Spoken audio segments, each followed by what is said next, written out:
nuestros pecados, Señor, que nos limpies de toda nuestra maldad, porque todos aquí te hemos ofendido, Señor, a lo largo de la semana, de alguna u otra manera, Señor, te hemos ofendido y te rogamos, Señor, que nos ayudes para andar conforme a tu voluntad, para andar conforme a lo que a ti te agrada, Señor. Que realmente sigamos a Cristo y tomemos nuestra cruz cada día, Señor, y nos neguemos a nosotros mismos.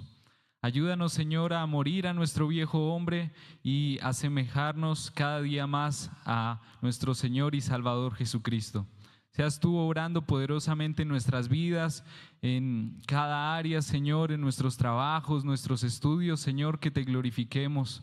Y al mismo tiempo te rogamos, Señor, en especial en este día, en esta mañana, que seas tú guiándonos en este servicio para escuchar de tu palabra y que sea ella orando en cada uno de nuestros corazones, y que también los himnos que podamos entonar a tu nombre sea con toda sinceridad, Señor, con toda gratitud, Señor, con toda alabanza de parte nuestra. Que no sean solo palabras que salen de nuestra boca, sino que realmente nos identifiquemos con estos himnos, Señor, y querramos alabarte más y más a lo largo de la semana. Te damos gracias y quedamos en tus manos. En el nombre de Jesús te lo pedimos. Amén y amén. Les invito a que podamos entonar el himno 222 del himnario Celebremos. Se titula ¿Por qué Él vive?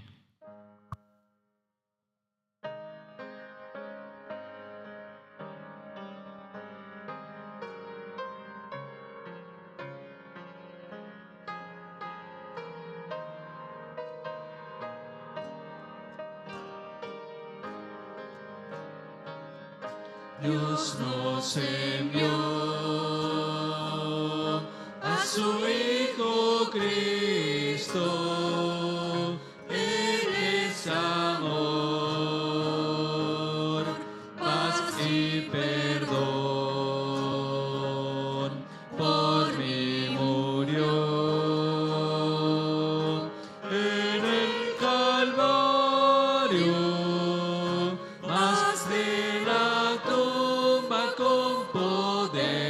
Resucitó, porque Él vive, no temo el mañana, porque Él vive, seguro estoy, porque yo sé que el futuro es suyo. La vida vale porque Él vive hoy. Grato es tener a un tierno niño, precioso don que Dios nos da.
Dice Juan capítulo 14, versículo 19, porque yo vivo, vosotros también viviréis. Así que le damos gracias principalmente a nuestro Señor Jesucristo, que a través de su obra podemos también ahora decir que tenemos vida eterna.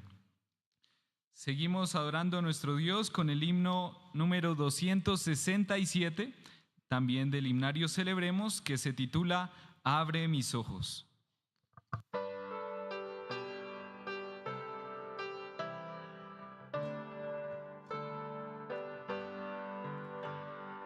Abre mis ojos a la luz, tu rostro quiero ver, Jesús. Pon en mi corazón tu bondad y dame paz y santidad. Humildemente acudo a ti, porque tu tierna voz soy. Mi guía sé, Espíritu Consolador. Abre mi oído a tu verdad. Yo quiero oír con claridad bellas palabras de dulce amor. Oh, mi bendito Salvador, consagro a ti mi frágil ser. Tu voluntad yo quiero hacer. Llena mi ser, Espíritu Consolador. Abre mis labios para hablar y a todo el mundo proclamar que tú viniste a rescatar al más perdido pecador. La mies es mucha, oh Señor, obreros faltan de valor. Heme aquí, Espíritu Consolador. Abre mi mente para ver más de tu amor y gran poder. Dame tu gracia para triunfar y hazme en la lucha vencedor. Sé tú mi escondedero fiel y aumenta mi valor y fe. Mi mano te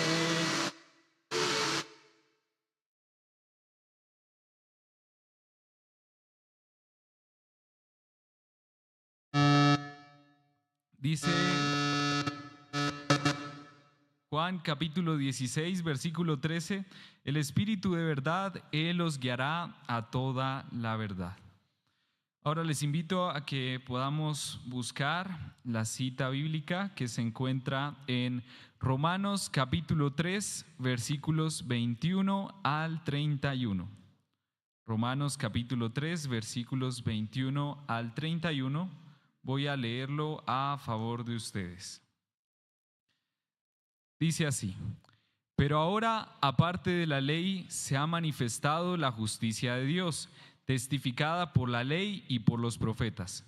La justicia de Dios por medio de la fe en Jesucristo para todos los que creen en Él, porque no hay diferencia, por cuanto todos pecaron y están destituidos de la gloria de Dios, siendo justificados gratuitamente por su gracia mediante la redención que es en Cristo Jesús, a quien Dios puso como propiciación por medio de la fe en su sangre para manifestar su justicia a causa de haber pasado por alto en su paciencia los pecados pasados, con la mira de manifestar en este tiempo su justicia, a fin de que Él sea justo, el justo y el que justifica al que es de la fe de Jesús.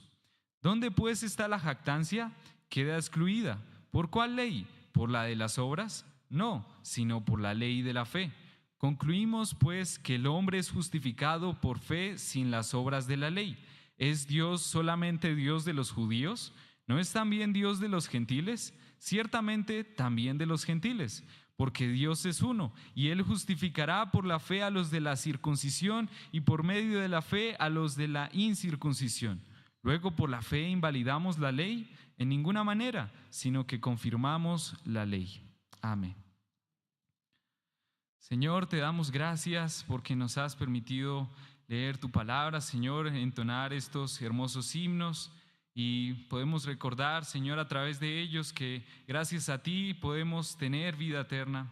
Te damos infinitas gracias y te pedimos que dirijas a nuestro pastor para que predique conforme a tu voluntad, Señor, y al mismo tiempo que cada uno de nosotros sea instruido, exhortado, Señor, y llamado también en lo posible al arrepentimiento, Señor, para que te sigamos con un corazón contrito y humillado, que podamos aprender mucho más, Señor, en esta mañana, pero que lo llevemos a la práctica en cada área de nuestras vidas. Quedamos en tus manos y te rogamos todo esto en el nombre de Jesús. Amén y amén.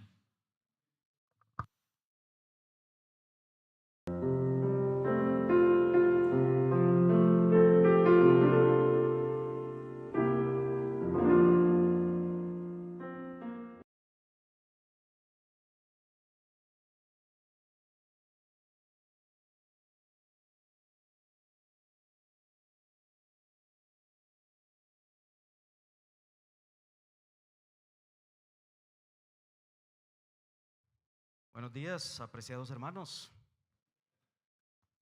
Es de mucho gozo poderlos saludar en esta mañana, reconociendo el gran amor, la bondad, la misericordia de nuestro soberano y grandísimo Dios. Qué bueno es que nos reencontremos para adorar al Señor y a Él le tributemos la adoración debida a su santo nombre.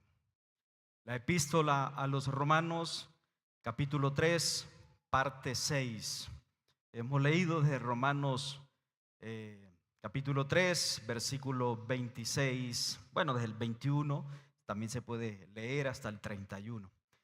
Del capítulo 3, versículo 26 al 31, que es el tema que nos está ahorita mismo ocupando. En la antigua Grecia se cuenta la historia de un rey. Este rey tenía una particularidad, era también legislador, o sea, crea leyes. Este rey se llamó Seleuco con Z, Seleuco. Fue llamado Seleuco de Locros. Este era un rey legislador que gobernó, mis amados hermanos, sobre el pueblo de los locrios hace bastante tiempo. Seleuco VII fue uno de los primeros en el mundo, uno de los primeros reyes en el mundo, y como legislador en establecer leyes, pero leyes a través de un código penal escrito, lo que evitaría que los jueces impusieran penas y condenas arbitrarias de forma oral. Él promulgó una ley estricta contra el adulterio, sí, contra el adulterio en ese tiempo, y estoy hablándole de cosas reales, cuya pena era la ceguera total para el infractor. Le tenían que sacar ambos ojos al que adulteraba. Debían sacarle ambos ojos al infractor. Esa era la pena para el que fuese hallado practicando el adulterio, tanto hombre como mujer. Al poco tiempo de dictarse la ley, el primer capturado en flagrancia, mis amados hermanos, en flagrancia, fue su propio hijo, el hijo del rey Seleuco. El pueblo entero observaba de manera expectante si el rey perdonaría a su hijo, y si lo perdonaba demostraba que amaba a su familia, pero que a la vez era un juez injusto que no respetaba ni siquiera su propia ley, la misma que él escribió. Y si le sacaba los dos ojos a su hijo, demostraba ser un juez implacable y misericordia hasta para con su propia familia, y destruiría la vida de su único heredero. ¿Qué hizo Seleuco? Escuchen, Usted lo puede consultar, es una historia. Mandó a comparecer a su hijo. Lo encontró culpable y ordenó que le sacaran un ojo a su hijo. Le estirparon un ojo al muchacho, cumpliendo la pena de la ley de manera parcial. Luego que le sacaron el ojo al muchacho, el rey bajó de su estrado, bajó de su trono, se sentó en la silla de ejecución y ordenó que le sacaran un ojo a él. De esta manera, la ley, cierto, que él mismo escribió, mis amados, fue vindicada. De esa manera, la ley se cumplió porque los dos ojos fueron extirpados. La justicia del reino quedó intacta y el amor del Padre rescató la vista de su Hijo. Mis amados, en la cruz a través de Cristo, el Dios juez justo hizo algo infinitamente superior. Él no dividió la pena, Él tomó la totalidad de ella. Él sufrió la totalidad de nuestra culpa. Fue por nuestra ceguera espiritual, mis amados. Dios recibió el castigo completo de su propio Hijo Jesucristo para que nosotros hoy pudiésemos ver su gloria y contemplar su majestad. Él es el Rey, mis amados hermanos, que no extirpó sus propios ojos, sino que dio su misma vida para rescatarnos a nosotros. Ese es Cristo y de eso vamos a hablar. En la cruz entonces miramos, mis amados, el cumplimiento de todo esto. Recordemos que estamos estudiando Romanos capítulo 3. Recordemos que el apóstol Pablo escribe esta carta a la iglesia en Roma, estando posiblemente en la ciudad de Corinto. Recordemos, mis amados, que fue escrita alrededor del año 57 de nuestra época, o sea, después de Cristo. Esta era una congregación, la iglesia en Roma, mixta. Eso quiere decir que estaba compuesta, integrada en su membresía por judíos convertidos que se aferraban a la ley de Moisés todavía. Y por otro lado estaban los gentiles que eran convertidos, pero que venían del paganismo práctico. Tras establecer, mis amados hermanos, el diagnóstico devastador de que tanto judíos como gentiles, según Pablo en este estudio, están bajo la ira de Dios, y tras afirmar que es imposible ser justificados por medio de la ley porque nadie la puede cumplir perfectamente, entonces Pablo en el versículo 21 y en el versículo 22 nos habla que el cumplimiento de la ley es imposible de alcanzar, ¿cierto? Porque a través del cumplimiento de la ley, que es difícil de alcanzar, entonces no se puede obtener la justicia delante de Dios. O sea, Dios no nos puede tomar como justos porque nadie cumple su ley. Y entonces en ese versículo 21 y 22 Pablo nos muestra que hay otro camino, que hay otra alternativa, que no es esforzarnos a cumplir la ley, sino otra alternativa diferente. Y es la que presenta Pablo en Romanos 3, 21 al 22, donde dice: pero ahora, aparte de la ley, se ha manifestado la justicia de Dios. Aparte de la ley se ha manifestado la justicia de Dios. Sí, sabemos que la ley la promueve la justicia de Dios. Pero aparte de la ley, ¿hay otra forma en que Dios manifiesta la justicia, Pablo? Sí, dice Pablo. La justicia de Dios testificada por la ley, y por los profetas. No me digas, o sea que la ley, aparte de decir que hay que guardar los mandamientos, ¿a qué nos apuntaba también? ¿A qué nos llevaba la ley? La ley ha sido nuestro ayo para llevarnos a Cristo, eso lo sabemos ya, ¿cierto? Dice el versículo 22, la justicia de Dios por medio de la fe en Jesucristo. O sea, Pablo está diciendo, mire, aparte de pretender alcanzar la justicia de Dios cumpliendo la ley, lo cual es imposible, Dios ha manifestado otro método para justificar al ser humano, y es a través, como lo dice literalmente ahí, la justicia de Dios. En otras palabras, lo parafraseo un poco, la justicia de Dios que se adquiere a través, por medio de la fe en Jesucristo. Por medio de la fe en Jesucristo. Para que, como dice ahí literal, para todos los que creen en Él, porque no hay diferencia entre judío y gentil. Todos entonces están convocados a abrazar esa justicia que es por medio de la fe en Jesucristo. O sea que el otro camino para alcanzar la justicia que Pablo nos está mostrando aquí, aparte de la ley, lo cual es imposible caminar, ¿cierto?, por ese camino para alcanzar la justicia, porque nunca la podemos obedecer de forma perfecta. Nadie la obedeció, ningún judío excepto Cristo. Los demás todos fracasaron y hemos fracasado. Por lo tanto, mis amados, Pablo nos dice, hey, hay otra forma en que el ser humano puede hallar justicia delante de Dios, o puede ser considerado justo delante de Dios. Es a través de la fe en Jesucristo.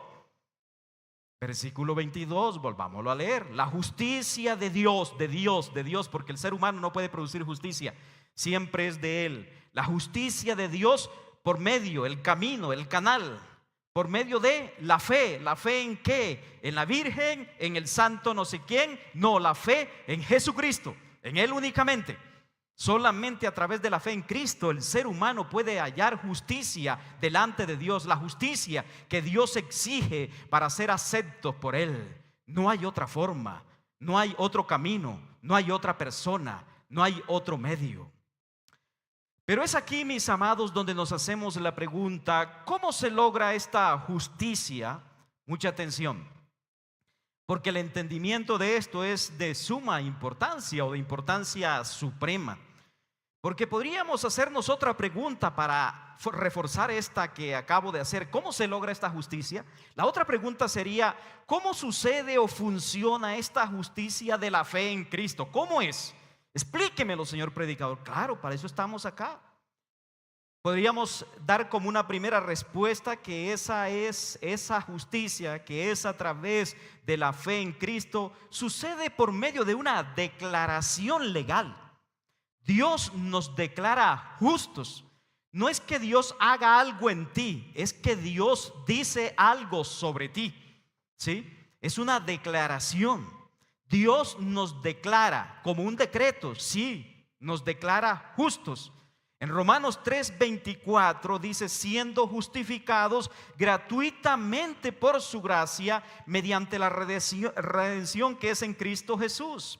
O sea, ahí vemos que somos justificados, somos libres de culpa, de acusación, somos libres de condenación de forma gratuita por su gracia, ¿cierto? Y lo hacemos, y eso es posible gracias a la redención, o sea, al pago que Jesús hizo en la cruz del Calvario. Gracias a que, así como en la ilustración veíamos cómo Saleuco, mis amados hermanos, se quitaba un ojo para que su hijo no le estirparan los dos, así de la misma forma como Cristo vino, mis amados, y se sentó en nuestro lugar, se colocó en el estrado, mis amados hermanos, donde se hacía justicia, y tomó nuestra maldad y murió en lugar nuestro. Él murió, pero ocupando nuestro lugar. No es que Él no haya muerto, es que nosotros morimos en Él. Así que el pecado, mis amados hermanos, ha hecho que todos los seres humanos estemos destituidos de la gloria de Dios, tal como lo vimos ya en Romanos 3:23. Esto significa que ya no tenemos la aprobación de Dios, que nacemos sin que Dios nos atienda, Él no nos oye. Él no se agrada por causa de nuestro pecado de nosotros. Sin embargo, un día Él declara y declarará sin culpa a todo el que cree en Jesucristo. Así que la justificación, mis amados, el otro camino de la justificación que el apóstol Pablo nos está mostrando, aparte de la ley, lo cual es imposible, por ese camino fracasamos, por ese camino no llegamos, por ese camino nos condenamos, ¿cierto? Es el de la fe. El otro camino es el de la fe en Jesucristo, el de la justicia que se recibe a través de la redención que Cristo pagó en el Calvario, el camino que es Jesucristo. Por algo Cristo dijo: yo soy el camino, yo soy la verdad y yo soy la vida. Él es la alternativa, pero más que eso, Él es la única alternativa. No hay otra, ni filosofía, ni meditación, nada. Nada, no existe nada ni nadie que pueda llevar al ser humano a una perfecta relación con el Creador. Ahora, nosotros sabemos, mis amados, que es como si un condenado a muerte, el día de su ajusticiamiento, se le acercara el verdugo y le dijera: oiga, usted tenía o tiene que morir hoy. Pero ¿sabe una cosa? Le doy una buena nueva. A usted le han levantado todos los cargos. De hecho, ya no aparece como culpable. Y eres libre. Sal. No tienes que pagar absolutamente nada. Fuiste malo. Sí, hiciste lo malo. Pero alguien sencillamente te declaró inocente. Esa es la justificación. Dios nos justifica de manera gratuita. Y por eso leemos en la primera parte del versículo 24: siendo justificados gratuitamente por su gracia. ¿Qué es gracia? Bueno, gracia la hemos definido aquí en muchas maneras, y muchos hermanos han dado una definición, la cual es verídicamente cierta. Pero podemos seguir dando sinónimos de lo que es gracia. Y según lo que estamos leyendo, siendo justificados gratuitamente por su gracia, gracia aquí, mis amados hermanos, se refiere a recibir un regalo que tú no mereces, un regalo inmerecido, un don. Un don es sinónimo de regalo. Eso es gracia, algo que tú no has pagado para recibirlo, algo que tampoco te has ganado el derecho de recibirlo. Ese regalo, mis amados, es aquel que Dios vierte sobre nosotros cuando nos declara inocente. Escúcheme bien, nos declara inocente, término y verdad que nosotros no merecemos y tampoco lo somos. O sea, tampoco somos inocentes, pero Dios nos declara inocentes. Tampoco lo merecemos, pero Dios nos declara inocente. No somos inocentes, nosotros sabemos que somos culpables, pero gracias a la obra de Cristo, gracias a la obra perfecta de Cristo alcanzada en la cruz del Calvario, Dios ahora nos puede declarar a los culpables, a los pecadores inocentes de esa culpa, de ese juicio, de esa condenación. Pero ¿cómo puede Dios hacer una cosa así? ¿Cómo Dios puede hacer una cosa así? ¿Cómo es posible que un Dios, siendo el legislador perfecto, el juez perfecto, pueda declarar a alguien inocente cuando Él sabe que es culpable? ¿Cómo es que Dios pase aparentemente de agachar la oreja, la cabeza, y dice: yo te declaro inocente? ¿Bajo qué premisa? Luego Él no está llamado a cumplir su perfecta ley, así como hizo Saleuco, ¿cierto? Él mismo la escribió, Él mismo colocó el estándar, Él mismo colocó la sentencia, y la pena, mis amados, tuvo que cumplirse. Pero fíjense, mis amados, Dios es el legislador. Él ha determinado su ley. ¿Cómo es posible que Dios declare a inocente al pecador? ¿Bajo qué premisa? ¿Eso no sería violar su propia norma, su propio código perfecto? Bueno, es ahí donde el cristiano, y ustedes entenderán que yo trato de repetir y repetir, y pareciera que lo que hoy estoy diciendo ya usted lo había escuchado. Y de hecho, deberíamos estar analizando el versículo 26 en adelante. Pero miren lo que está ocurriendo. Me he detenido en esto porque quiero, hermanos, sentar precedentes de mayor claridad en vuestras vidas, en vuestras conciencias. Hermanos, ante la pregunta: ¿cómo puede Dios hacer una cosa así? Siendo que usted y yo somos culpables y merecemos la condenación, ¿Cómo es posible que Dios nos declare a través de la justificación inocentes, sin culpa, sin condenación? Bueno, lo que sucede es que a usted y a mí Dios nos otorga, nos regala, nos da, hermanos, la justicia. Dios nos da la justicia. La justicia que fue alcanzada gracias a la obediencia y gracias a la redención de Jesucristo. Obediencia y redención. El hecho de que Cristo viviera a los 33 años de vida en sujeción a la ley, nunca la violó, nunca la quebrantó. Él la cumplió de forma perfecta por nosotros, sometiéndose al Padre, haciendo la voluntad de Dios. Jesucristo obedeció la ley de forma perfecta, pero también la obedeció en su sentencia. Él se sentó en la silla donde Seleuco se sentó. ¿Sí me hago entender? Para que le estirparan un ojo por su culpa. No, para que le quitaran la vida. Esa silla fue el trono, mis amados, de gloria, que está representado en la cruz del Calvario, donde Cristo, mis amados hermanos, fue herido por nuestras transgresiones, molido por nuestros pecados y murió en ese lugar. Ese es, mis amados hermanos, y esa es la obra a través de la cual nosotros podemos ser justificados. Pero fíjense en la segunda parte del versículo 24, la parte B y última del versículo 24, donde la parte A dice: siendo justificados gratuitamente por su gracia. El regalo, la gracia de Dios es la que nos justifica. Recibimos la justificación como un regalo de Dios. Y ahora la parte B del verso dice: mediante el medio, mediante algo que te conecta a través de la redención que es en Cristo Jesús. La redención que es en Cristo Jesús. Para entender mejor esto, tenemos que tener claro lo que significa la palabra redención. La redención significa liberación de algún mal mediante el pago de un precio. ¿Sí? Redención significa ser liberado de algún mal o de algún malo. Sí, de algún malo que te esclaviza mediante el pago de un precio. Sí, hermanos. Por ejemplo, en la antigüedad, los prisioneros de guerra eran, mis amados hermanos, redimidos por la nación que había perdido la guerra, después pagando un precio para que le devolvieran a sus prisioneros de guerra. Pero también los esclavos en la antigüedad podrían ser liberados si alguien se arriesgaba a pagar un precio por su libertad. Eso es la redención. Consiste en pagar un precio para obtener la libertad de alguien. Bueno, la Biblia dice que fuimos, mis amados hermanos, justificados gratuitamente por su gracia a través de un medio. El medio fue el pago del rescate que Cristo hizo por nosotros. Así que si usted estaba preguntando cómo es posible que Dios, siendo juez justo, nos justifique, nos declare inocentes, ¿bajo qué premisa? ¿Será que Dios viola su propia ley? ¿La viola para poderme rescatar a mí, justificarme a mí? No, Él no la viola, todo lo contrario, la cumple.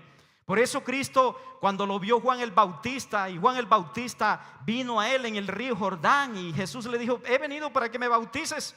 Y Juan el Bautista se le oponía y decía: no, yo no soy digno ni de desatar la correa de tu calzado. Yo no puedo bautizarte, no tengo autoridad para hacerlo. Tú deberías de bautizarme a mí y no yo a ti. Y le dice Jesús: cálmate, es necesario que cumplamos toda justicia, así que bautízame.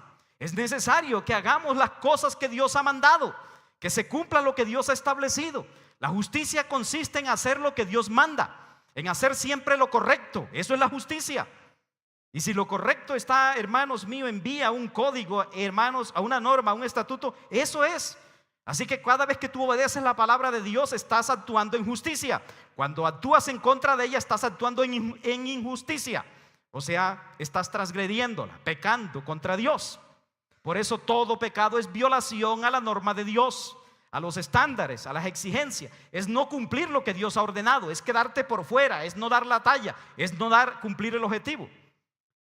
Así que encontramos, mis amados hermanos, que El versículo 24, la última parte, dice que la redención es posible mediante el sacrificio de Cristo, mediante la liberación que Cristo hizo al comprarnos, pagando un precio, ¿cierto?, para poder sacarnos de donde nos encontrábamos. Jesús dijo en Juan 8:34, ya en el evangelio, en el que lleva, mis amados hermanos, el nombre del discípulo amado, Juan 8:34. Jesús le respondió: de cierto os digo que todo aquel que hace pecado, esclavo es del pecado. Si nota, todo el que practica pecado queda esclavizado por el pecado. Y nosotros, los seres humanos, desde que nacemos, hermanos, nacemos con el pecado. Nacemos y pecamos todos los días. ¿Qué somos entonces? Según lo que dice el Señor, no lo que usted piense de sí mismo, no a través de su propia evaluación, sino lo que dice la Biblia. Si una persona practica, quiere decir que lo hace, mis amados, rutinariamente, o lo practica, que quiere decir también lo hace, mis amados hermanos, casi a diario, porque esa es una práctica, algo habitual. ¿Qué dice la Biblia? Jesús respondió: de cierto os digo que todo aquel que hace pecado, esclavo es del pecado. Si una persona hace pecado, si una persona practica el pecado, es esclavo del pecado. Así que nosotros vinimos a este mundo siendo esclavos de algo que nos gobierna, de algo que es nuestro amo, de una fuerza mayor que nos domina.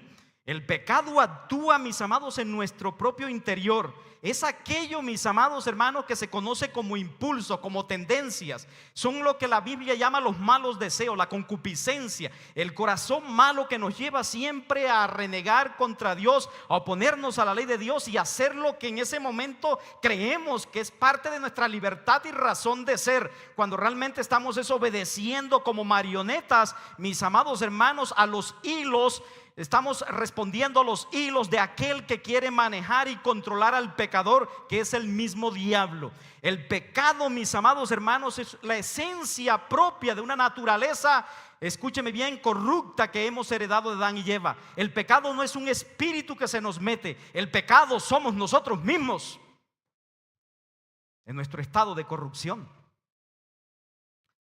Ahora, mis amados hermanos, la Biblia nos muestra entonces que necesitamos ser libres de nosotros mismos. Estamos esclavizados por nuestra propia naturaleza. Estamos esclavizados por nuestra propia corrupción, ¿cierto? Y por eso la Biblia dice: si el Hijo de Dios os libertare, seréis verdaderamente libres. Y Cristo vino precisamente para eso, para dar libertad al cautivo. Y hermanos, a nosotros se nos olvida que la primera cautividad es la del pecado. Los judíos no entendían esto, ellos se creían muy libres. Y Jesús le decía: ustedes no son libres, ustedes están esclavizados por el pecado. Ustedes son de vuestro padre el diablo. El diablo, en otras palabras, los maneja. Ustedes son marionetas del enemigo. Hermano, una persona sin Cristo no puede decir que es libre. Una persona sin Cristo es esclava de su concupiscencia, de sus malos deseos. Aunque diga que es libre para pecar, no obstante, en lo que él considera libertad, está trabajando, está moviéndose dentro del círculo del encierro en que el maligno, mis amados, ha decidido mantenerle. O sea, le tiene esclavizado. Aunque la persona peca, cuando peca cree que está haciendo su propia gracia o haciendo su propia realización, llevando a cabo su propio deseo y siendo feliz porque hago lo que me da la gana, realmente está cumpliendo el propósito del diablo mismo. Ahora, hermanos míos, la Biblia nos muestra que Jesucristo pagó un precio en la cruz de Calvario. Dios, a través de su palabra, nos encontró culpable a todos de violar su ley, y por lo tanto la paga del pecado es muerte. Así que, hermanos, si todos nosotros éramos esclavos del pecado, para poder ser redimidos, o sea, ser librados o liberados, alguien tuvo que pagar un precio. Pero usted y yo no podíamos pagar ese precio. Nadie lo podía pagar por sí mismo ni tampoco por otro, Por eso no hay ningún ser humano aparte de Cristo, mis amados, que pueda dar su vida en rescate por otros. Nadie puede morir por el pecado de otros. Cada quien muere por su propia maldad, por su propia culpa. Lo que quiero decir eso es que la muerte nuestra solo nos alcanza para pagar la deuda de nuestro propio pecado. Pero no obstante quedamos en deuda. Por eso es que aunque la persona muera siendo pecadora, se condena, porque la muerte de él mismo no le alcanza, porque la muerte es una consecuencia, mas no, escúcheme bien, una redención. Por eso, mis amados, para el ser humano poder ser libre de su propia maldad, de su propia esclavitud, no solamente bastaba que un inocente pagara por mi lugar, sino que ese inocente resucitara al tercer día en señal de victoria, como celebramos un día como hoy, el primer día de la semana, el domingo, o el Dominus, el día del Señor. Ahora nosotros, hermanos, entendemos que esto fue lo que hizo Cristo. Ahora la pregunta es, ¿cómo lo hizo? ¿Cómo lo hizo? Bueno, Dios lo hizo poniendo a Jesucristo como nuestra propiciación. ¿Se acuerdan que de eso hablamos el domingo pasado? Permítame retomar algo, aunque no estemos repitiendo casi lo mismo. ¿Qué significa esto? Hermanos, la palabra propiciación, aunque le dimos mucho significado la vez pasada, ahora quiero añadir otro más. La palabra propiciación significa que Cristo hizo una remoción de la ira de Dios mediante la ofrenda de sí mismo. Que Cristo hizo una remoción, quitó, ¿cierto? La ira de Dios mediante entregar una ofrenda, la cual es el mismo. Debemos entender que Dios no está contento con el pecado de nadie. Dios no celebra tu pecado. Dios no aplaude tu maldad. Dios, como dice el Salmo 7:11, Dios es juez justo y Dios está airado contra el impío todos los días. Impío, el que practica la impiedad, el que vive practicando el pecado. Dios está airado todos los días contra el impío. Para aquellos que creen y que se engañan pensando que Dios es solamente amor, ¿cierto? Ahí tienen un verso que nos muestra, ¿cierto?, lo que es el equilibrio de la santa, mis amados hermanos, y hermoso, del santo y hermoso carácter divino. Dios es amor, pero también está airado contra el pecador. No hay, mis amados hermanos, uno de sus atributos más fuerte que el otro. Dios es perfecto, todo confluye en él de manera perfecta. El mismo Dios que odia el pecado ama, mis amados hermanos, al que se arrepiente y cree.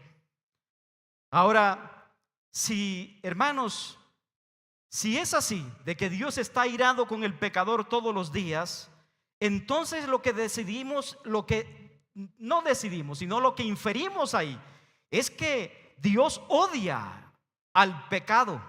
Y por lo tanto, yo les había dicho que el pecado, mis amados hermanos, somos nosotros mismos. O sea, hermanos, Dios odia, ¿cierto?, al pecador.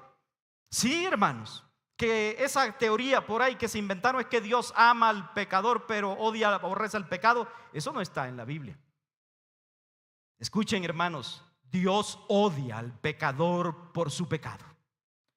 Él no nos puede perdonar sin que haya un cumplimiento de su justicia. Él no puede violar su propia ley. Él no puede dejar el pecado impune. Impune quiere decir sin que sea castigado, sin que el culpable pague por ello. Dios no aprueba la impunidad, que es encubrimiento de lo malo. Hermanos, entonces, ¿cómo es que Cristo pudo remover esa ira de Dios a través de la ofrenda de su propia propiciación? Bueno, la ira con la cual Dios quiere castigar el pecado, ¿cierto?, del ser humano, esa ira, mis amados, es causada por nuestra maldad, por la violación de las normas de la ley de Dios. Recuerden que el propiciatorio, mis amados hermanos, era aquella tapa donde estaban la figura de los dos querubines que cubrían, mis amados hermanos, el arca del pacto, no el arca de Noé. el arca del pacto, la que estaba en el lugar santísimo, al cual solamente el sumo sacerdote podría entrar una vez al año, con muchas campanitas y con una cuerda atada, porque si Dios no aceptaba su sacrificio, mis amados hermanos, ni siquiera el cadáver podían sacarlo, porque Dios lo eliminaba de isofacto, o sea, de inmediato en ese lugar, y nadie podía entrar ni siquiera a retirar el cadáver, tenían que jalarlo con una cuerda. Mis amados, era tanta, hermanos míos, la influencia de la presencia de Dios en ese lugar, que el sumo sacerdote tenía que ofrecer un sacrificio primero por él, para luego poder hacer acepto y llegar a ese lugar. Y allá vertía sobre el propiciatorio, sobre la tapa de donde estaba, mis amados hermanos, el arca, el cual contenía las leyes de Dios, los 10 mandamientos quebrantados por el hombre, y la sangre de la víctima, del cordero, del macho cabrío o de los bueyes, era derramada, mis amados hermanos, sobre ese lugar, y con eso se aplacaba la ira de Dios. La sangre cubría, mis amados hermanos, lo que la presencia de Dios estaba viendo dentro del arca, las tablas rotas, quebradas por el hombre, los 10 mandamientos no obedecidos por el ser humano, y la sangre, mis amados hermanos, la ocultaba de la presencia de Dios, lo que presagiaba que un día vendría el Cordero de Gloria y derramaría su sangre, mis amados, la cual cubriría de los ojos de Dios para siempre la maldad del ser humano que ha quebrantado su ley. No sé si me estoy haciendo entender, pero eso es lo que intento.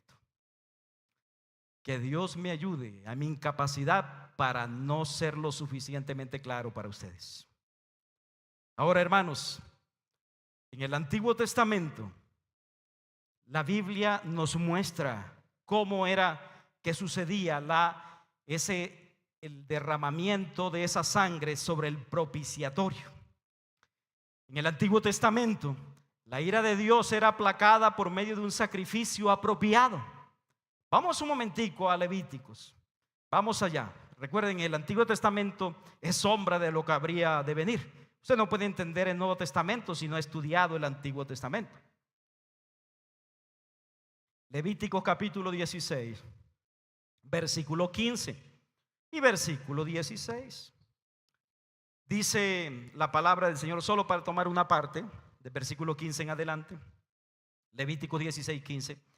Después degollará el macho cabrío en expiación por el pecado del pueblo, y llevará la sangre detrás del velo, adentro, detrás del velo. Recuerden que tanto en el arca como en el templo había una pared, se llamaba pared, pero básicamente era una cortina, un velo, una cortina, sí, de tela, sí. Y esa cortina separaba el lugar santo del lugar santísimo. El lugar santísimo, recuerden, ahí estaba el arca del pacto. Muy bien. Y dice que el sacerdote debía entonces degollar al macho cabrío en expiación, o sea, en sacrificio por el pecado del pueblo. ¿Sí nota? Por el pecado del pueblo. Y llevaba la sangre detrás del velo, adentro. El velo pasaba por el lugar santo, el cual cuando ya atravesaba el velo, ¿cierto? Él quedaba dentro del lugar santísimo, ¿sí? Y él hará de la sangre como hizo con la sangre del becerro, y le esparcirá sobre el propiciatorio. ¿Sí están mirando, hermanos? Sobre el propiciatorio, y delante del propiciatorio, o sea, la vertía ahí. Y recuerden, el propiciatorio, mis amados, era el propiciatorio. Ya se me va a pegar mi lengua. Era el lugar, mis amados hermanos, el propiciatorio era el lugar, la tapa que cubría, la parte superior que cubría el arca. Y dice, versículo 16: así purificará el santuario a causa de las impurezas de los hijos de Israel y de sus rebeliones y de todos sus pecados. De la misma manera hará también el tabernáculo de reunión, el cual reside entre ellos en medio de sus impurezas. Esto fue dado cuando, hermanos míos, se erigió, se levantó en primer lugar el tabernáculo. Después, cuando se hizo el templo, el primer templo construido por Salomón, David le delegó ese trabajo a su hijo Salomón. Entonces se hacía lo mismo. Estaba el arca Solo que ya el arca en los tiempos del rey Salomón, por tantas situaciones que los judíos tuvieron de guerras y que el arca fue en algunas veces robada, llevada a naciones vecinas cuando ellos perdieron la guerra. Mis amados hermanos, ya el arca solamente tenía las tablas de la ley. Posiblemente la vara de Aarón, lo mismo que en un recipiente el maná que se conservaba ahí, posiblemente ya no estaba. Ahora solo las tablas de la ley. Todo esto, mis amados, sería figura. El hecho de que el sacerdote con la sangre del macho cabrío entraba, traspasaba el velo y llegaba y derramaba la sangre, mis amados hermanos, sobre el propiciatorio, nos muestra, mis amados, que efectivamente esto apuntaba al sacrificio del Cordero de Dios. Todo esto apuntaba a Cristo, el cual sería la única ofrenda, pero también el único sacrificio perfecto que removería el pecado para siempre. Por eso Juan el Bautista, cuando vio a Jesucristo ya muchos siglos después de este anuncio que está en Levítico, eso pasaron muchos siglos, escúcheme bien, mis amados hermanos, dice Juan el Bautista en Juan capítulo 1 versículo 29: al siguiente día vio Juan a Jesús, Juan el Bautista, que venía a él. Juan, el discípulo amado, escribe de Juan el Bautista que vio a Jesús. Y dice: al siguiente día vio Juan a Jesús que venía a él y le dijo: he aquí el Cordero de Dios que quita el pecado del mundo. Que quita la ira de Dios, cierto, por causa del pecado del mundo. No lo está diciendo ahí, está la inferencia, la cual es correcta. Por eso es que Pablo, entonces, mis amados, presenta a Cristo como el verdadero hilasterión. ¿Se acuerdan? Que decíamos que en el griego propiciatorio, mis amados, es hilasterión. Lo que significa, mis amados hermanos, que Cristo fue, escúcheme bien, no solamente, mis amados hermanos, el sacerdote que vertió la sangre de la ofrenda o del sacrificio, sino que Cristo mismo, mis amados hermanos, fue el sacrificio. Fue la sangre, mis amados hermanos, dada, entregada como propiciación por nuestros pecados, la cual era necesaria para apaciguar la ira de Dios a causa de violar su santa ley. Cristo, mediante su sacrificio, logró como oveja entregar su sangre en propiciación por nuestros pecados, y como sumo sacerdote ofreció su propia vida, mediante la cual él absorbió la santa ira de Dios, la cual merecíamos nosotros por nuestra culpa. Los sacrificios de los animales en el Antiguo Testamento no podían cubrir para siempre la ira de Dios. Los sacrificios de los animales no podían ser el verdadero hilasterión, mis amados hermanos, porque la sangre de los toros, como dice en Hebreos, leámoslo mejor textualmente, como lo dice en el libro de los Hebreos, como dice directamente, porque Hebreos 10:4, porque la sangre de los toros y de los machos cabríos no pueden quitar los pecados, no los pueden borrar, no los pueden ocultar permanentemente. ¿Saben por qué tenía que el sumo sacerdote entrar cada año? Porque ese sacrificio, esa sangre, hermanos, vertida sobre ese lugar donde reposaba la presencia de Dios, la santa presencia de Dios, la sublime presencia de Dios. Y además de eso, es el lugar más sagrado de todo el tabernáculo y después del templo, el lugar santísimo le llamaban. Hermanos, esa sangre solo cubría, hermanos, el hilasterión, el propiciatorio, la tapa, por un año. Al año, hermanos, el sumo sacerdote tenía que hacer el mismo sacrificio. Eso solo cubría por un año. Al año esa sangre ya estaba seca y ya se había completamente desaparecido de la tapa. Ya se había, mis amados hermanos, resecado y ya no estaba funcionando. La sangre de los animales, de los toros, de los machos cabríos, solo cubrían el pecado por un año. Pero necesitaba el ser humano no solamente que por un año el Señor no me perdonara. Yo necesitaba, y Cristo, escúcheme bien, lo hizo posible, que mi pecado fuera perdonado para siempre. Que yo no tuviera la preocupación de, oh, esta sangre, este sacrificio me alcanza nomás para un año y el otro año tendré que pensar en otro sacrificio. No, Cristo hizo un sacrificio para siempre, perfecto para siempre. Por eso dice Hebreos 10:14, porque con una sola ofrenda, mis amados, hizo perfectos para siempre a los santificados. Hebreos 10:14, con una sola ofrenda. No fue dinero lo que Cristo llevó allá, mis amados. El precio con el cual fuimos redimidos fue su propia sangre. La ofrenda fue su propia esencia. La sangre es sinónimo de vida. Por eso el Señor en el Antiguo Testamento había prohibido que se comiera, porque representa la vida misma de quien la posee. Y cuando Cristo derrama su sangre, quiere decir derramó su propia vida, se entregó a sí mismo. Pero aquí hay algo, hermanos, todavía más profundo. Y es esto, que es sencillo de entender, pero que tiene una profundidad inmensa. Y es esto: de la misma forma como bastó que con una sola mordida al fruto prohibido entrara el pecado en el mundo. Porque ninguno de ustedes me puede decir, fue que Eva se comió todos los frutos que había en ese árbol prohibido. Y ya cuando estaba harta, cuando estaba llena, cuando estaba pletórica de aquellos frutos y ya estaba que se vomitaba, fue cuando esto se le convirtió en pecado. No, cuando alcanzó el fruto, uno, y lo mordió, mis amados hermanos, lo llevó a su boca y lo mordió, de allí en adelante ya se generó el pecado. Eso era suficiente. No tenía que comerse todo el árbol, ni la mitad del árbol, ni 10 frutos, ni 2. Bastaba con uno solo. De la misma forma, esto es lo profundo, de la misma forma como bastó que con una sola mordida del fruto prohibido entrar al pecado en el hombre, en el mundo, por consecuencia, de igual forma Jesucristo ofreció una sola ofrenda, y esa bastó para una sola vez, a través de ella quitar el pecado del pueblo para siempre.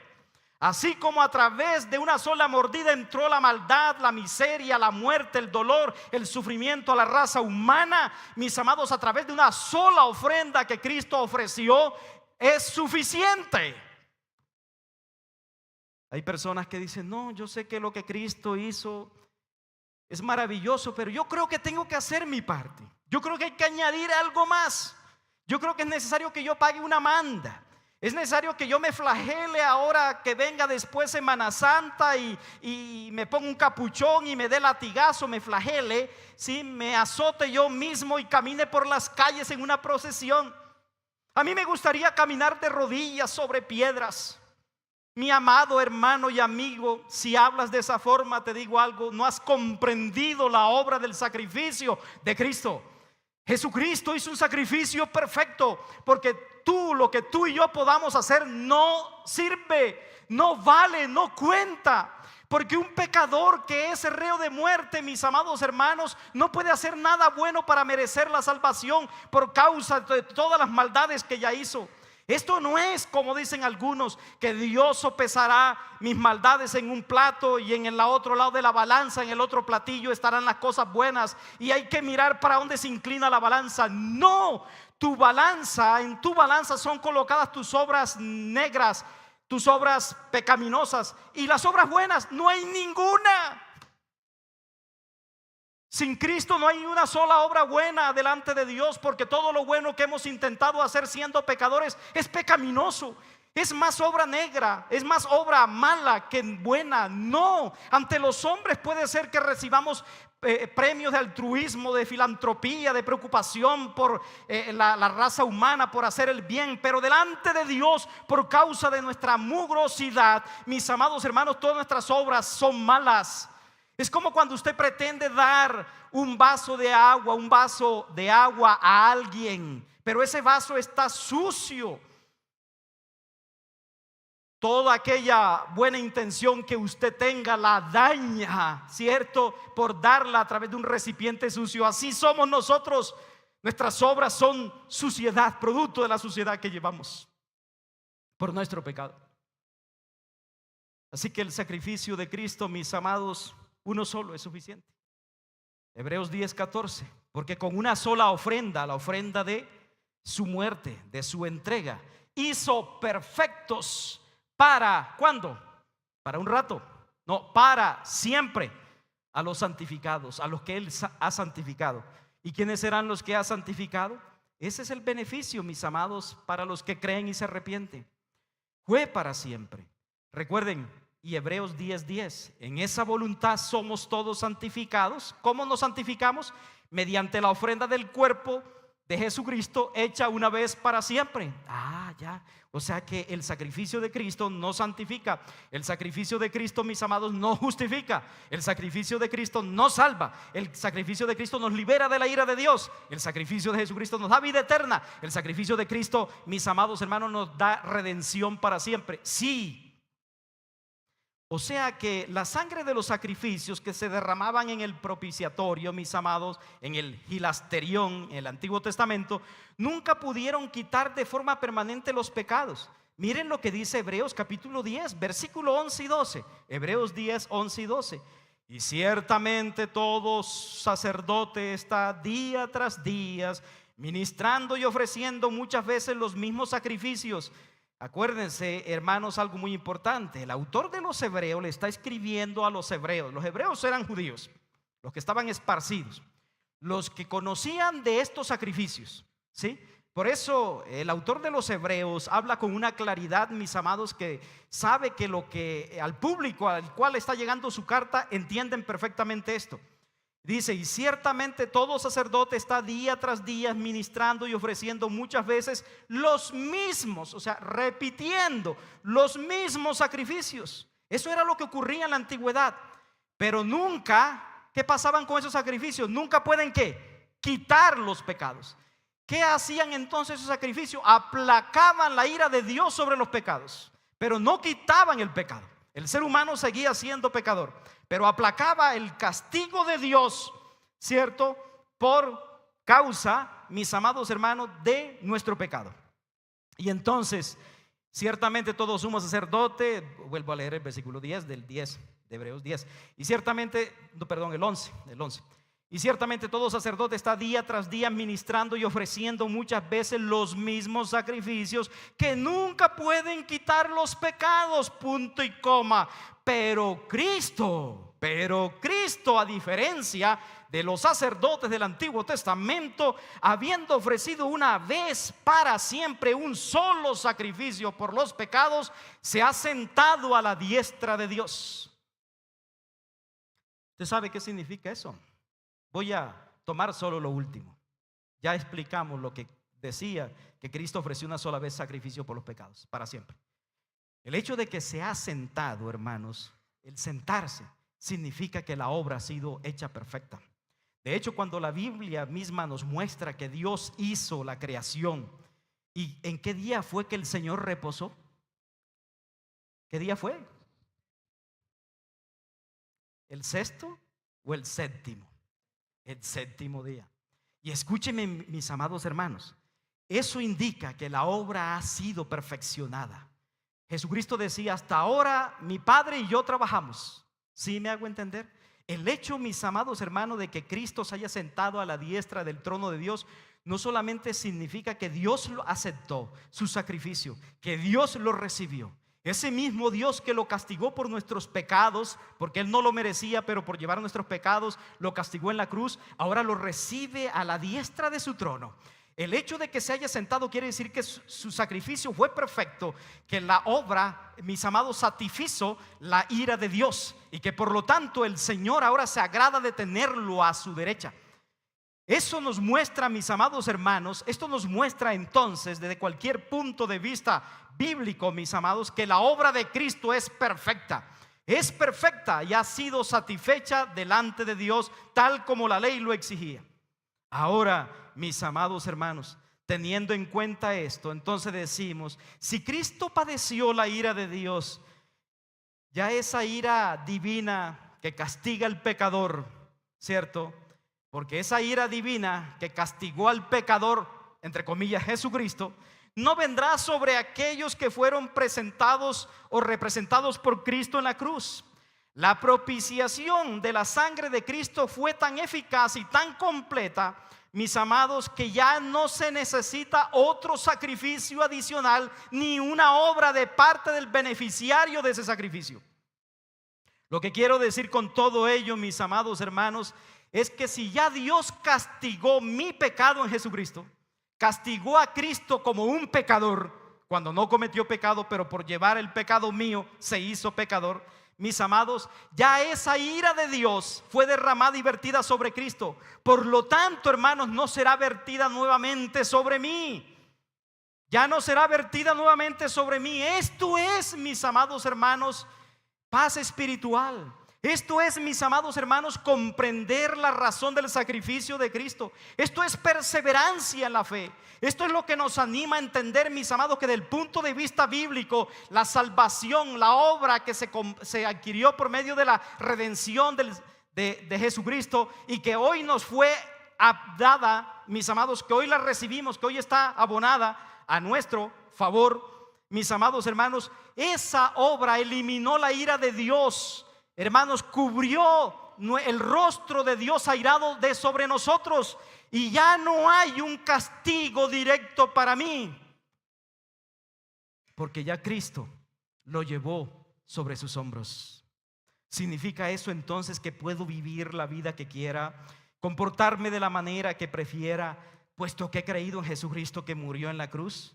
Quien piense que sí, no ha disfrutado todavía ni un ápice de la salvación.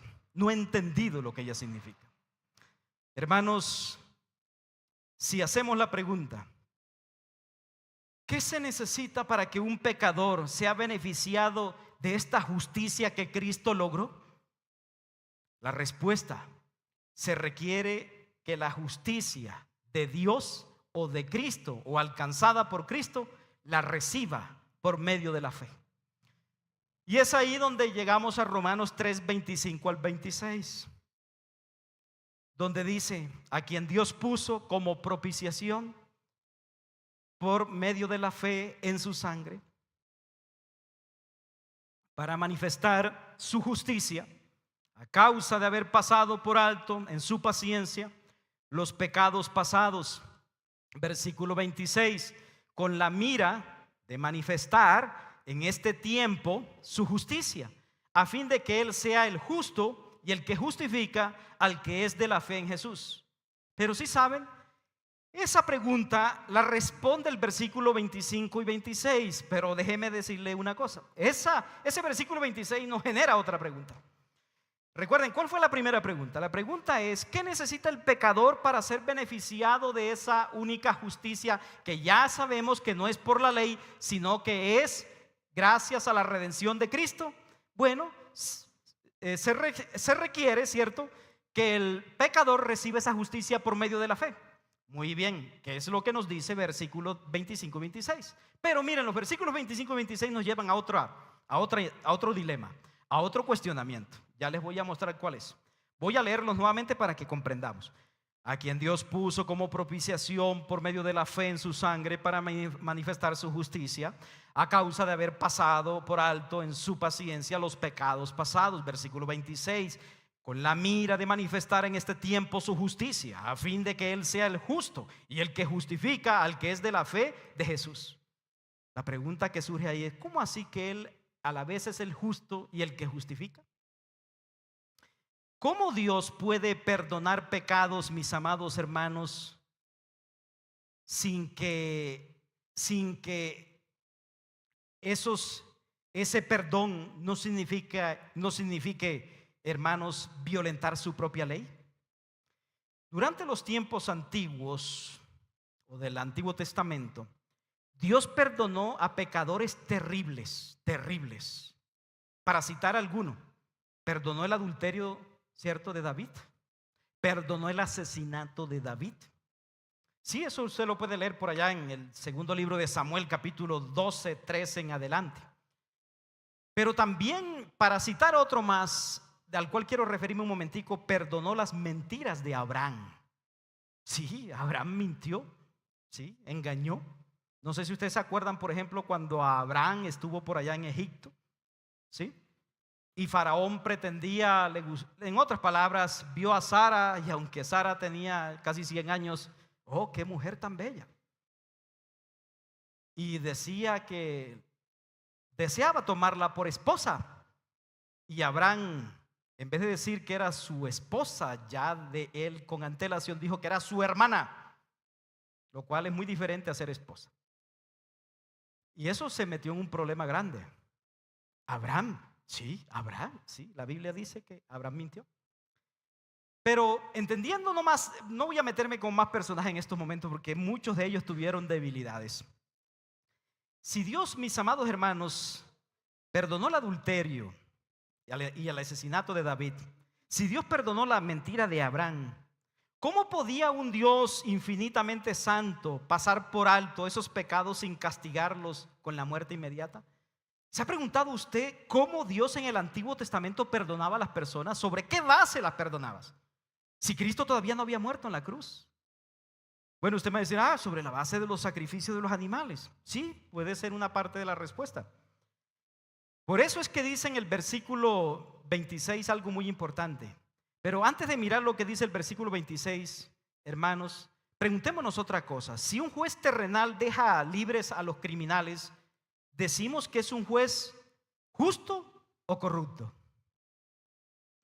Bueno, la pregunta es, ¿cómo parecía ante los ojos del universo, mis amados hermanos, que estaría obrando Dios, perdonando a los pecadores, hermanos, que merecían la condenación?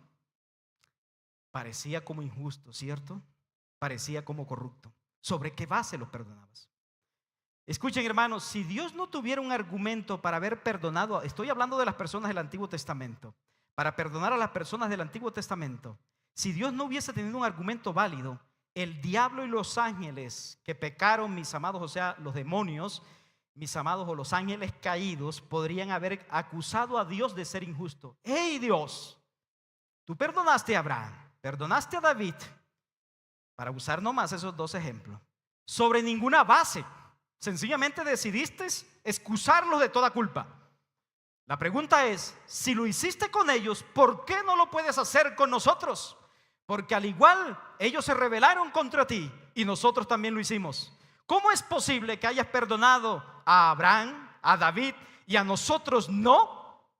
Si notan, hermanos, el hecho de que Dios no hubiese tenido una base sólida para perdonar a estos hombres que creyeron en Él en la antigüedad, hermanos, llevaría a que Satanás culpara a Dios, el diablo mismo y los demonios, de que Dios es un ser injusto. Por eso es que Pablo en el versículo 26 dice, con la mira de manifestar en este tiempo su justicia. O sea, la cruz de Cristo fue la demostración pública e histórica de que Dios nunca ignoró el pecado en el Antiguo Testamento. Los pecados del Antiguo Testamento fueron perdonados a crédito. ¿Qué es algo que a crédito? Lo debemos, ¿sí o no? Pero ya tengo el beneficio. Usted saca una nevera a crédito, se lleva su neverita para la casa, pero tiene una deuda, pero ya tiene la nevera en la casa. ¿Sí o no? A crédito la sacó. Bueno, escuchen, o sea, hermanos, los pecadores del Antiguo Testamento que creyeron, mis amados hermanos, fueron perdonados a crédito. Esto quiere decir que ellos miraban hacia el futuro, de que en un futuro no muy lejano su deuda sería saldada, cero. Como señala, hermanos, el célebre comentarista Matthew Henry, la cruz vindicó el carácter de Dios, demostró que su paciencia pasada no era tolerancia al pecado, sino anticipación del pago de lo que su Hijo haría. En el Antiguo Testamento, mis amados, existieron muchos elegidos por gracia. Estos creyeron en Dios, porque ningún elegido se salva sin creer.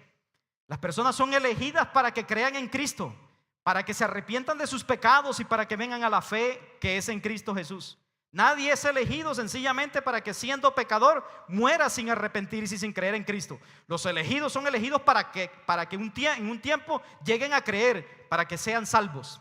Escuchen, hermanos, el hecho de que sea elegido no implica que sea salvo en ese momento. Fue elegido para ser salvo. No es elegido y significa que ya es salvo. No, es elegido para ser salvo. ¿Cuándo? Cuando venga Cristo, cuando reconozca a Cristo como su Señor y Salvador. Pero escuchen, en el Antiguo Testamento muchos elegidos por gracia creyeron en Dios y murieron sin ver cumplida la promesa de la redención. Ellos murieron con esa cuenta pendiente. Y Dios pasó temporalmente por alto esto, hasta que Jesucristo dio su vida por aquellos creyentes que, aunque no le conocieron, murieron creyendo en Él. Y usted me dice, ¿cómo es posible? Si en el Antiguo Testamento ni siquiera se hablaba de Cristo. Se equivoca. Escuchen, nomás le voy a traer un ejemplo, y es el que encontramos en Juan capítulo 8, versículo 56. Cristo dijo sobre él, ¿cuál? Él, Señor predicador. Juan 8, 56. Abraham, Cristo está hablando aquí. Cristo, sí, el que vino hace 2000 años, está hablando aquí. Está hablando de Abraham, que vivió miles de años atrás, antes de que Cristo viniera. ¿Sí me hago entender? Y entonces dice Cristo, vuestro padre, Abraham, vuestro padre, se gozó de que había de venir mi día, y lo vio y se gozó. ¿Cómo pudo ser eso posible? ¿Cómo es posible que Cristo esté diciendo de Abraham, que Abraham, vuestro padre, está hablando del Abraham, sí, el profeta Abraham, bueno, del patriarca Abraham, para ser más exacto? Está hablando de él, sí, de aquel, mis amados hermanos, a quien Dios llamó de la tierra de Ur. Sí, Abraham, vuestro padre, se gozó de que había de ver mi día, y lo vio y se gozó. ¿Cómo así? Explícame, Cristo, esto. Bueno, déjenme a ver si yo trato, hermanos, de explicarlo. El Señor, por supuesto, lo haría mucho mejor. Dice Jesús, se gozó. El verbo griego utilizado aquí no es una simple alegría pasajera. Significa saltar de alegría o regocijarse grandemente. Así que cuando Cristo usa ese verbo, mis amados, lo que está diciendo es: este hombre saltó de alegría, tuvo un regocijo impresionante. Implica un gozo espiritual profundo y anticipado en el original. Pero luego Cristo dice de ver mi día. Mi día, ¿a qué se refería? En el lenguaje del Nuevo Testamento, el día de Cristo, mis amados, se refiere a todo el periodo de su encarnación. Se refiere al ministerio terrenal de Cristo, y de manera suprema a su obra redentora en la cruz y posterior a la resurrección. O sea, se refiere a la obra de la cruz y también se refiere a lo que sucedería después, posterior a su resurrección. Cristo está afirmando que Abraham tuvo una revelación anticipada de la era mesiánica. Jesucristo nos está diciendo: Abraham recibió muchos años antes de que yo viniera esta realidad. Él me vio, en otras palabras. Él tuvo una revelación de mí y se gozó grandemente. O sea que las personas, con esto lo que estoy mostrándole, es que las personas en el Antiguo Testamento esperaban y tenían certeza de que vendría un Salvador. ¿Sí me hago entender? Vendría un Salvador. Y luego agrega: y lo vio, dice Cristo. Abraham, vuestro padre, estoy en Juan 8:56. Abraham, vuestro padre, se gozó de que había de ver mi día. Y luego dice: y lo vio, y se gozó. Y lo vio, en el griego lo vio, eido, que significa, mis amados, percibir, comprender o experimentar. En otras palabras, lo que Cristo quiso decir es que Abraham no vio a Jesús físicamente en la carne de la misma manera como los fariseos vieron a Cristo cuando Cristo andaba en esta tierra, mis amados. Cuando José y María lo vieron, cuando los discípulos estuvieron con él y comieron con él. No, mis amados, sino que lo que vieron, lo vieron en el Antiguo Testamento, lo vieron a través del don de la fe. Fue a través de la fe, sí. En Hebreos 11:13 así lo confirma.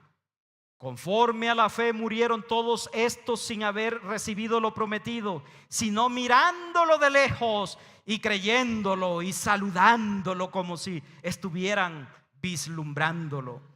La fe, mis amados, como alguien dice, fue el telescopio espiritual mediante, mis amados hermanos, el cual Abraham pudo acortar los siglos que los hermanos antecedieron a Jesucristo mismo.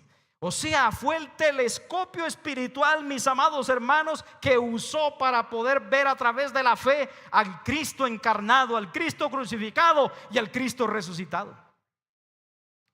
De hecho, hermanos, William Hendrickson, comentarista bíblico, señala que Abraham no recibió una revelación vaga, sino una promesa específica. Y pareciera que la explicación, si usted me preguntaran dónde fue que Abraham vio a Cristo, hermanos, los comentaristas apuntan a esta parte. ¿Se acuerdan de estas promesas que Dios le dio a Abraham?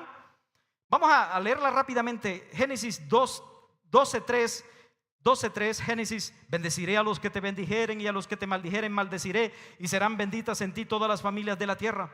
Ahora pasemos a Génesis 15:5.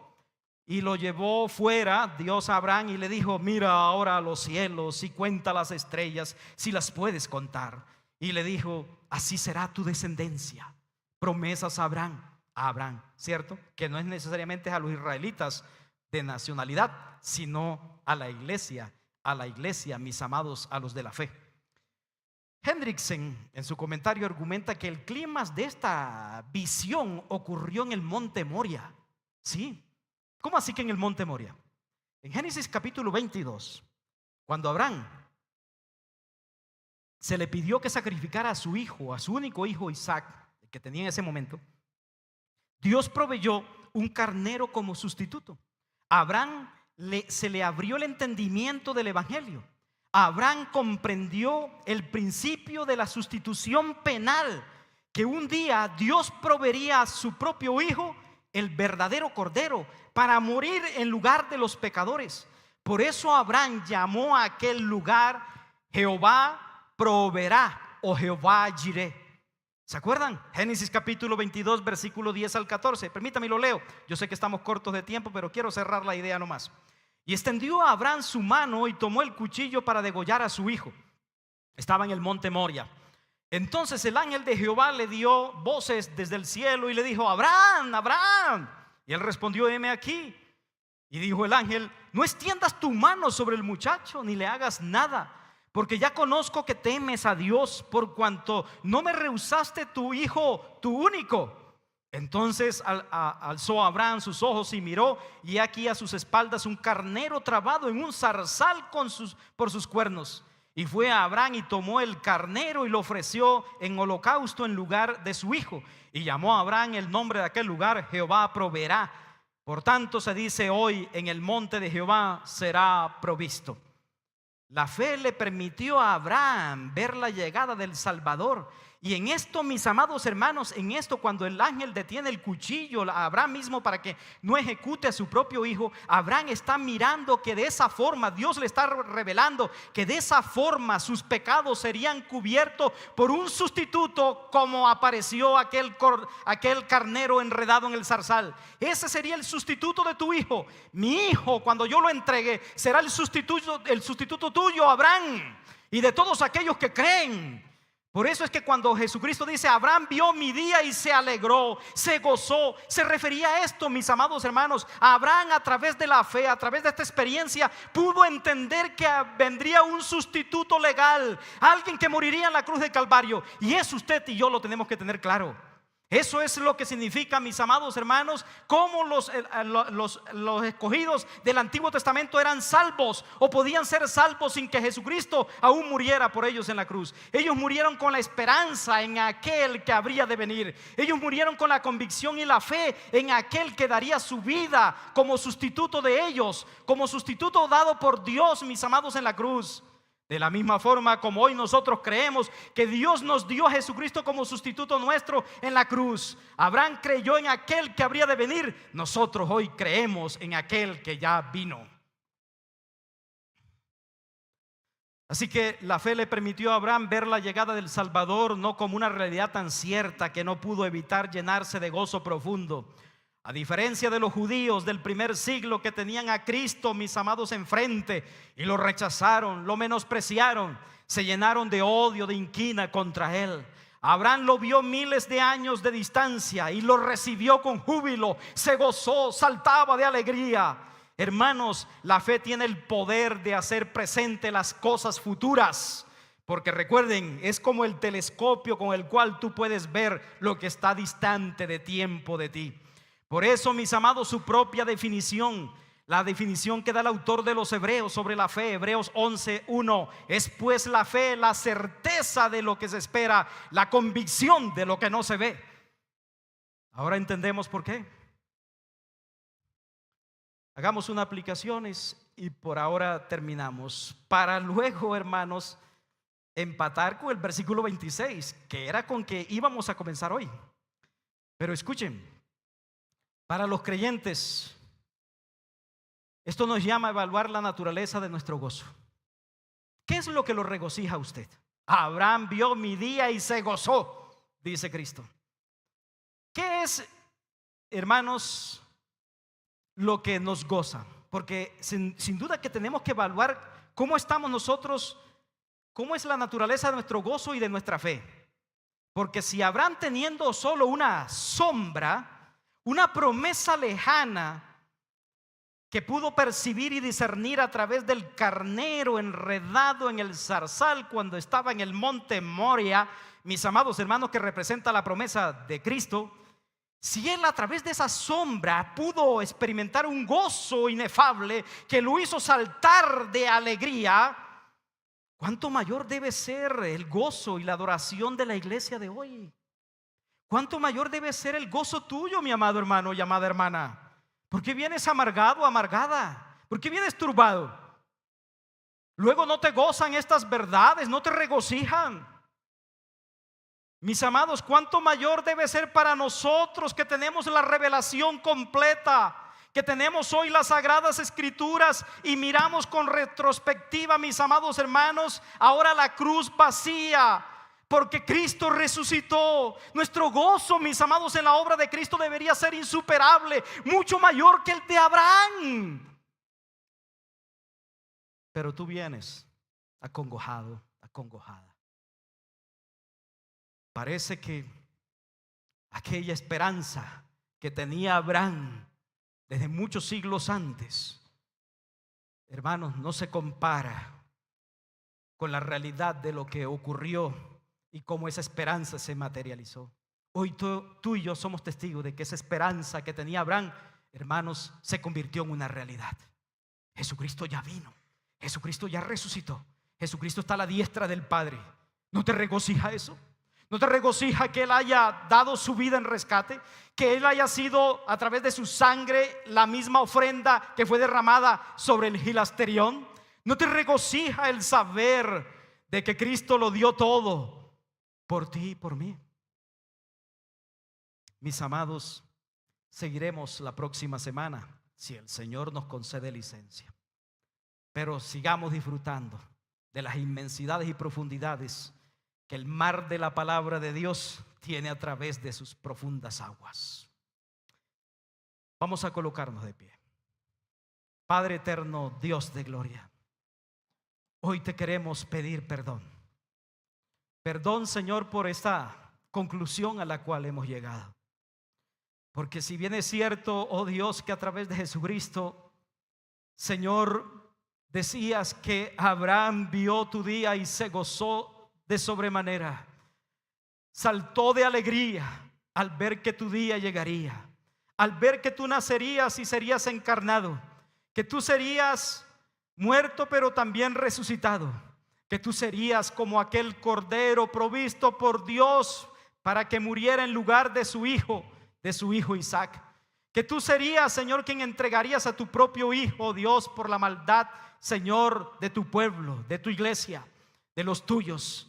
Y hoy, Señor, en el nombre de Jesús te suplicamos nos perdones. Nos perdones, Señor, cuando estas realidades no nos estremecen, cuando estas realidades, Señor, no nos llenan de gozo suficiente. Perdónanos, oh Dios. No es que tu palabra falle, no es que tu palabra no sea clara, es que, Señor, nuestra Nuestra carne, Señor, como que nos impide, como que matiza la excelencia de la verdad revelada.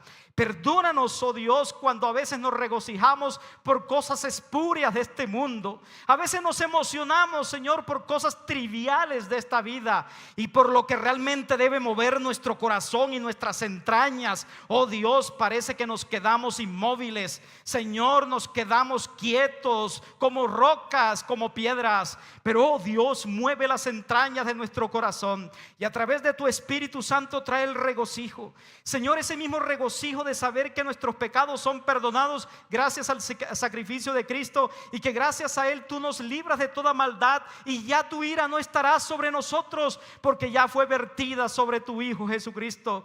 Pero, Señor, a los amigos que se encuentran aquí, ellos no pueden experimentar este gozo, Señor, si no se han arrepentido y han creído en la obra soberana de Cristo. Llévalos, oh Dios, a que ellos puedan entender que necesitan de tu gracia, de tu amor y de tu perdón. A través de Cristo te lo suplicamos, dándote la honra y la gloria. Amén.